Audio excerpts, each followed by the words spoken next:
How is the ride of life going? Everything's fine. Yes, my wife says that to me, and when she says it, it usually means I need to apologize for something I've done. What we're gonna do today is shine some light on the stages of grief that can help with the everything's fine situation. What we're gonna look at is multiple forms of grief. It's not just bereavement.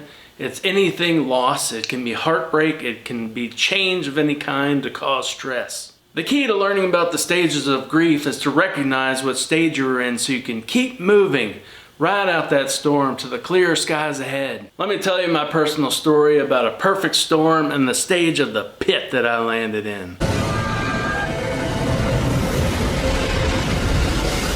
I got out of active duty, had no job lined up. My marriage was on the rocks. They left. I moved to the only home I had left with my family home and my friends that I used to stay in touch with. All that was starting to fade away. Yes, it could have even been worse, but I landed in the pit, wallowing in my own stink. I numbed the pain with tobacco and drink.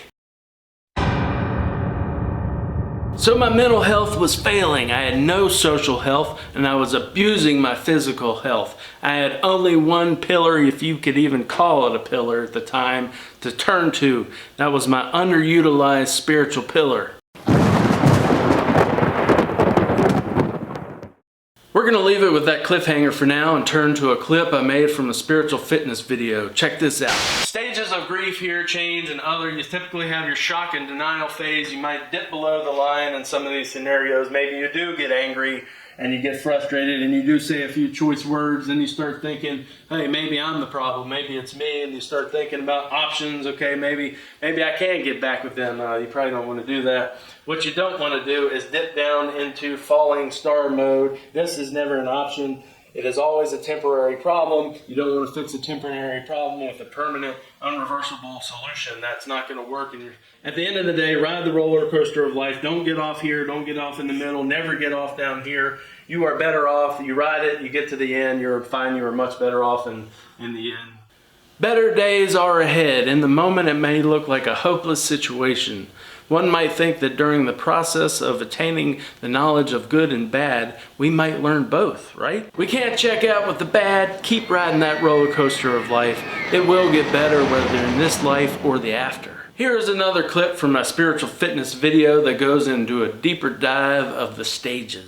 These are the typical stages of grief, change, and other. You have your denial phase. You're avoiding, you're confused, maybe you're shocked, you have fear. You're acting like, this is totally fine. Nothing to see here. So then you move to the anger phase. You're frustrated, you're irritated, possibly you're stressed. You've got anxiety, and maybe you've got a little bit of hate in there. Keep moving. You move to the guilty phase, self-blame, what if only. You start playing scenarios in your head. And then possibly you move into the depression zone. You get overwhelmed, you're helpless, you're hostile, you're flight withdrawal. Definitely get help in this area. This is the most difficult one to go through. Your spiritual health is pivotal in the pit. Oftentimes, this is where you call out for spiritual help, in the pit. Having reached a place where I had absolutely nothing to lose, I prayed, and I prayed it desperately. And for me, that was a turning point. Keep moving, though. Bargaining. You'll move to the bargaining zone, struggle for meaning and purpose, and you'll reach out for help. Definitely reach out for help. Talk to somebody, tell them the story. Keep riding out the storm. There are better skies ahead. Finally, you'll move to the acceptance phase. Accept it. There are better options. Plan for that future. Keep moving. Move on. You got this. And what happened after that is a miracle in its own right. I feel connected to something higher and greater than myself. I feel my zest for life is back. Discipline, resilience. At the end of this video, check out my Into the Light music playlist. You'll see a song by Toby Mac that says, move. If you can't run, walk. If you can't walk, then crawl. Do anything, but just keep moving forward. The ancient book of Jasher says that Abraham was also in the pit. He was in a fiery furnace, and the mighty arm of the Lord came and pulled him out. The Aramaic Targum Nephiti, also records this event with Abraham in the fiery furnace. It says the Memra came in and pulled him out. Memra means Aramaic for word of the Lord. You probably already know the story from Daniel, where one like a son of God goes into the fiery furnace and saves the 3 men. So what better extraction agent do you think you could call on for spiritual help when you're in the pit? The Father dwells in the unapproachable light, but fortunately for us, there is one called the Sent One.